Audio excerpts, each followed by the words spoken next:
Transformers, more than meets the eye.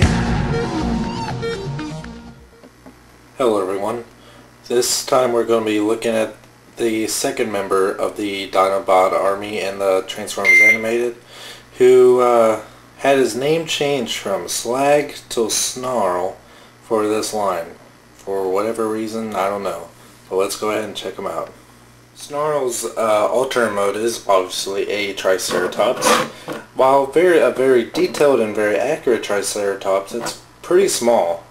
It's not really even deluxe class size. It's almost scout or basic class size.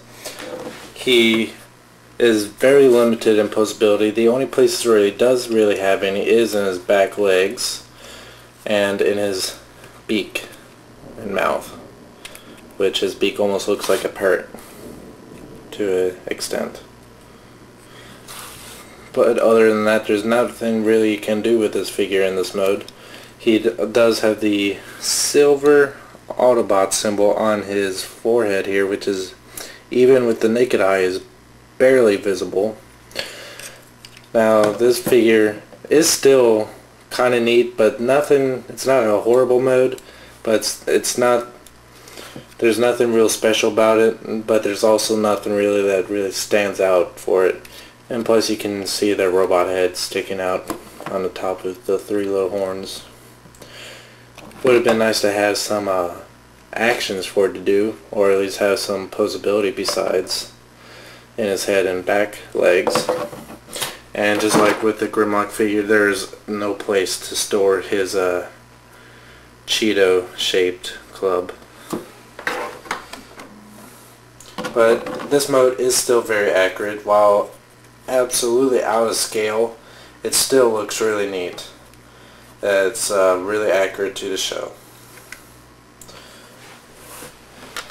But the transformation is a little awkward and kind of clumsy at points. To start, you want to just try to get the head out of the way, which looks rather odd at some points. And so you just try to get out of the way like that. Pull up this thing, which will become his waist cover, I guess. Extend up the front legs, and then you just want to kind of detach this so you can drop that whole section down. Rotate these forward. Now this is one of the most irritating things for me. You see the pieces here where they should attach, and you don't hear any clicking. That's because there's absolutely no friction between the two. At least on mine, there's absolutely nothing that's really holding them together. So on mine it will open without any warning, I guess. And then from here, want to bring these all the way down till they're about here, and then you can snap the peg in the hole on both sides.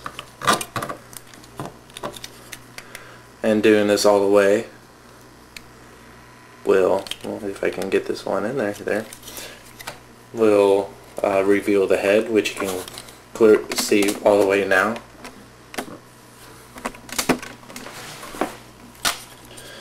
And then just take this down and flip this whole assembly here.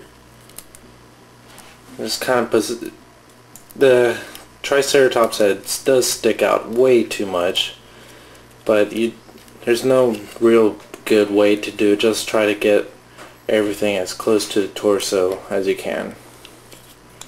Then we can flip out the heels.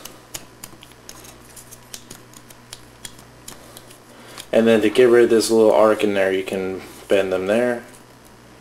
As you can see, during that, this piece keeps on separating. And then do something similar to the arms. Flip these out for now. And take out the hands, which are surprisingly big. I didn't expect the hands for this figure to be this articulate. I expected just to be kind of normal, the normal hands that you see on most Transformers. Okay, and to pop out the flames on his shoulders, you want to look at the back and press these buttons on the side. How exciting is that? Flip this tail around and split it down the middle. And there he is in robot mode. Once again, I know I've said this way too often for my animated figures, but it is a curse that's been very common among these lines, and I'm getting really tired of saying it, but like a broken record, this is way too small to be in scale with the rest of the figures. He is about, probably goes to about the chest of Bumpy. But yeah, I can understand them trying to save money for these designs with giving them smaller figures, but and this character is supposed to be is described at least on the bio on the back to be the one who just absolutely destroys, who loves to destroy everything. He just looks like you can't take him seriously with how small he is. He looks actually cute in a way.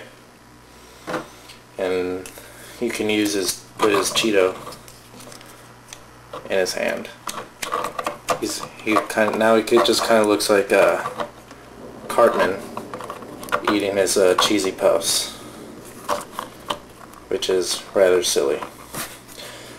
But if you take scale out of the equation, this is still a pretty nice display piece because it is very accurate to the show model for the toy. As far as what you're getting your money's worth, you're really not getting much for your $10. I wouldn't pay anything more than $10 for this figure because it's not very exciting. There's definitely some better deluxes out there, definitely some better Dinobots out there.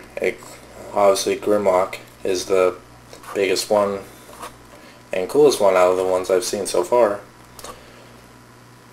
but I would really only recommend this for the new kids that are really fascinated by the show, or the G1 purists that really wants to get all the toys that are references to G1 characters.